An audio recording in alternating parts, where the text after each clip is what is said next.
Além da alegria, a gente gosta de levar informação. E agora chegou a hora. Tem dúvida? Já faz pergunta? Manda pra gente. 1231041212, hashtag EuNaTV. Chega mais. Hoje é o Dia Mundial e Nacional do Diabetes. Em pesquisa realizada pelo Ministério da Saúde em 2021, o Brasil chega a mais de 9% da população com mais de 18 anos vivendo com diabetes.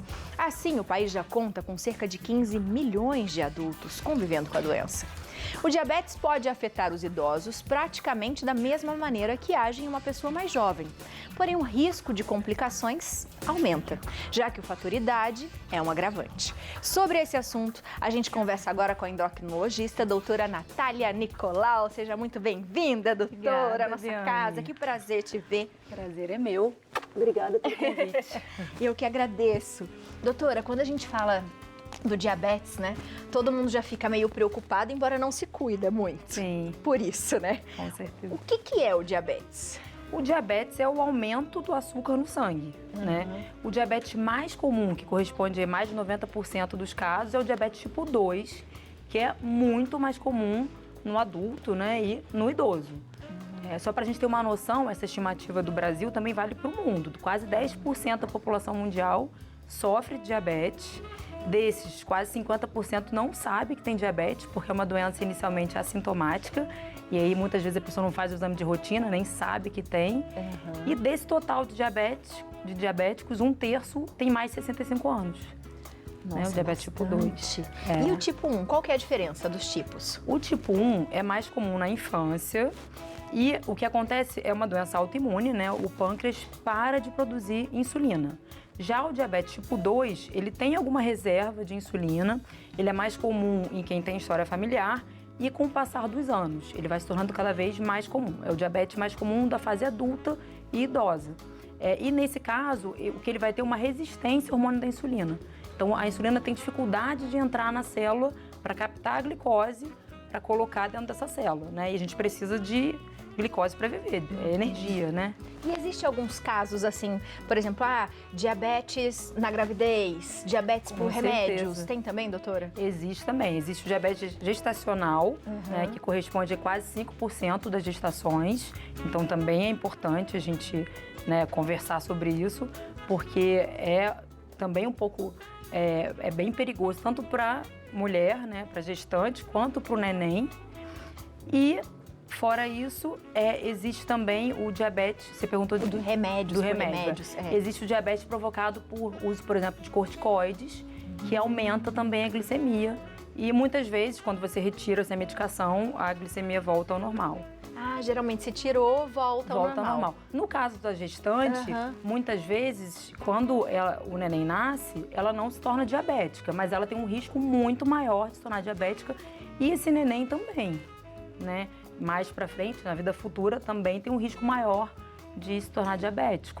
Quando a gente fala, doutora, assim, fulano, ou sei lá, fui fazer exames, estou pré-diabéticos, o que isso significa? Significa que ele tem um risco muito aumentado de se tornar diabético. Então, ele fez lá um exame, né, uma glicemia de jejum, tá lá, entre 100 e 125, esse é o caso de um pré-diabetes, né? Ou lá, uma hemoglobina glicada até 6,4, esse paciente também tem pré-diabetes e aí eu acendo o alerta para ele começar a se cuidar para conseguir reverter esse quadro. Porque uma vez que ele se torna diabético, não tem volta. Não tem volta mais. É uma doença crônica. E por que geralmente nos idosos esse número é tão grande, doutora? É muito mais comum no idoso, né, o diabetes tipo 2, porque com o passar dos anos a gente vai perdendo massa muscular. O músculo, ele consome a glicose. Então a gente perde, né, esse fator que está consumindo glicose e a gente começa a acumular a gordura nessa região abdominal, né? E aí essa gordura promove uma resistência ao hormônio da insulina. O pâncreas fica tentando vencer essa resistência, produzindo cada vez mais insulina, até que chega um momento que as células responsáveis por esse processo acabam morrendo e ele não consegue mais vencer essa resistência. E aí é quando aparece a glicose alta no sangue. E aí tem que fazer tratamento, remédio pro resto da vida, doutora? Não. Uma vez que a doença, né, como uma doença crônica, a medicação é pro resto da vida. O fato de usar insulina ou não que vai depender de como ele vai abrir esse quadro, né? E futuramente como ele vai controlar. Mas medicação oral é sempre. Sim. Né? Tem perguntinha do Léo e já tem pergunta do WhatsApp também. Vamos lá, Léo. Temos uma perguntinha do WhatsApp, deixa eu fazer aqui para a doutora, da Santina de Curitiba. Boa tarde, doutora. Gostaria de saber se a diabetes tipo 2 pode ser reversível. E a minha doutora, você falou que precisa tomar medicamento sempre, né?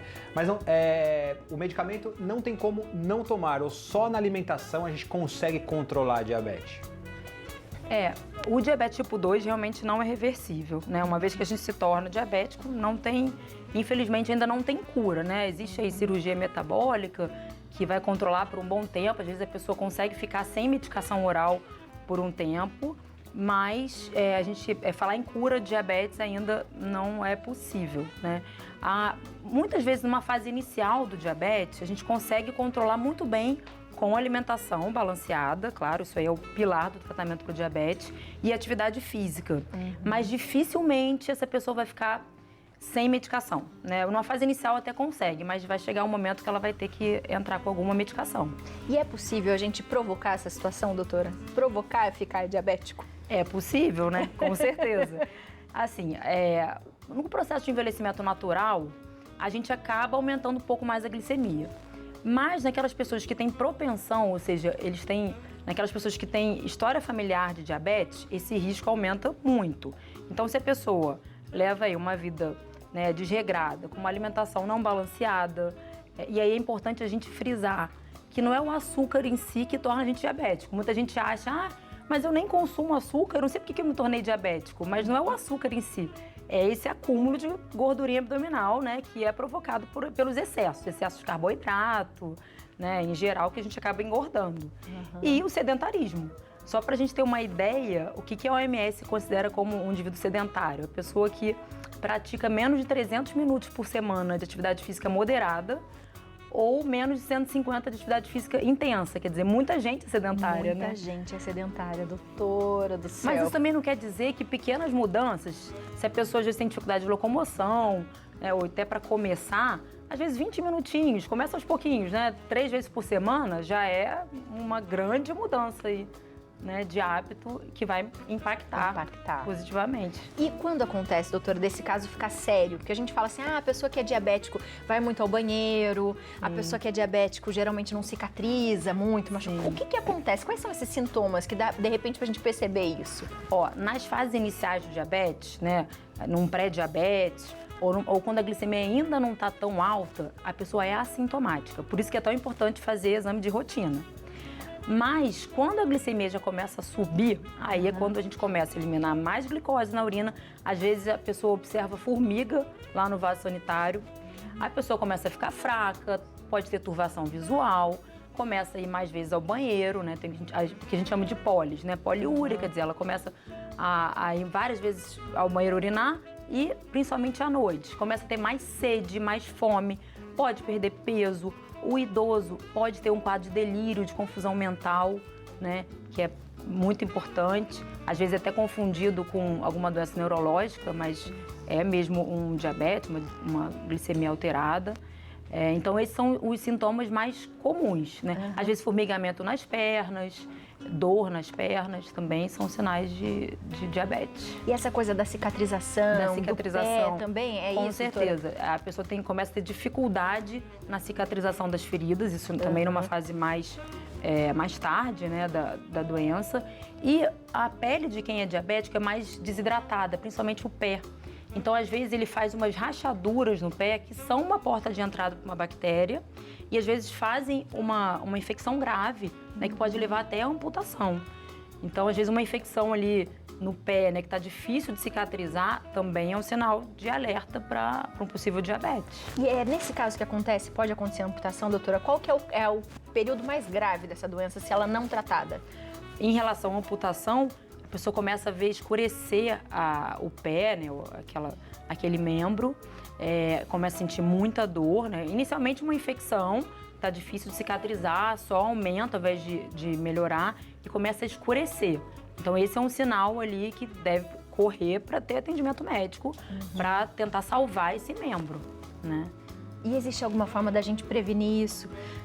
Com certeza, a gente deve tentar prevenir. A gente tem que, primeiro, o fator que, né, os fatores são mutáveis, né? Que a hereditariedade não dá pra gente mudar.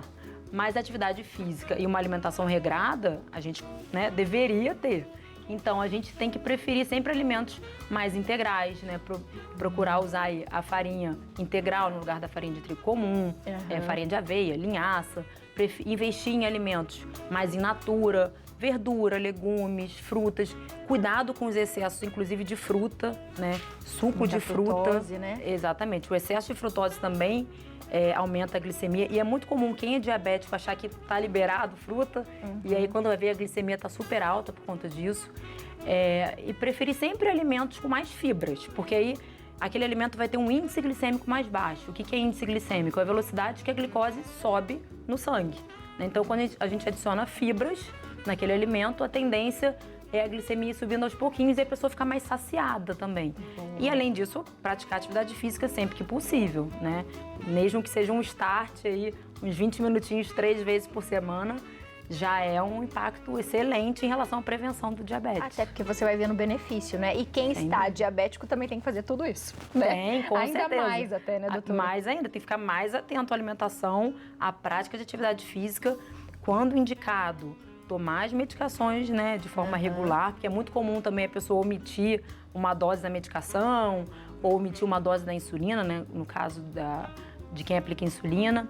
Tem que fazer exame com regularidade. De quanto em quanto tempo, doutora? O diabético depende muito do caso, né? Aquele que está mais compensado vai ter que fazer mais vezes até compensar. Mas um diabetes bem compensado, às vezes até consegue ficar aí a cada 6 meses, né, dosando exames de rotina. Agora, aquele mais compensado, 3 meses.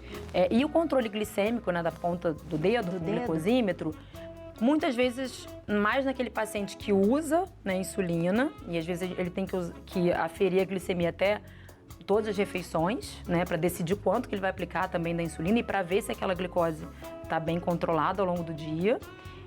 Ou então naquele paciente que está muito descompensado. Então, pelo menos a glicemia de jejum, ele vai ter que aferir também diariamente. Diariamente. Tem uma perguntinha. Vamos lá, Léo. Vamos lá, tem mais uma perguntinha para a doutora.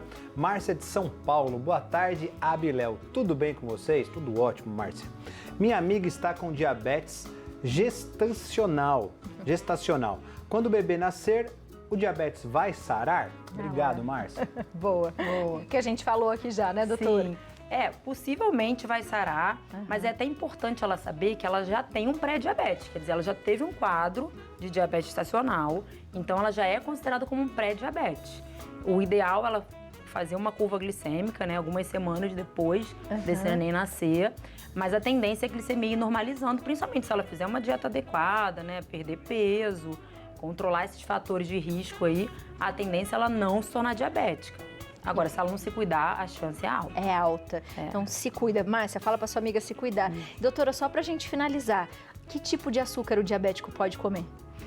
Olha, não é nem que ele não possa consumir açúcar, né, refinado. Mas, de preferência, quem é diabético, usar adoçantes. Né? Existem alguns adoçantes um pouquinho mais naturais, tipo stevia, xilitol, eritriol. Mas, no geral, ele pode usar qualquer adoçante, né, desde que não seja em grande quantidade. Agora, é importante até a gente ressaltar que o açúcar mascavo, né, açúcar demerara, eles são açúcares, eles não estão também liberados, né, por conta de ser melhores em relação ao açúcar refinado. Mas eles devem ser evitados também, então a gente sempre preferir adoçantes. Boa, minha gente, e se cuide, né?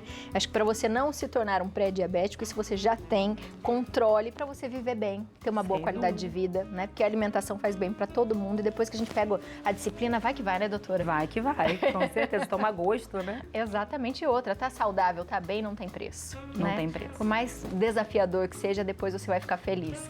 Muito obrigada, doutora. Obrigada. Seja sempre bem-vinda à nossa casa. Obrigada. Você de casa aproveita, olha, o número da clínica é o 12 97850 0565 ou 12 3133 3301 e tem também o e-mail que é doutora Natália Nicolau, tá aparecendo aí na sua tela, @gmail.com. Um beijo, doutora. Obrigada.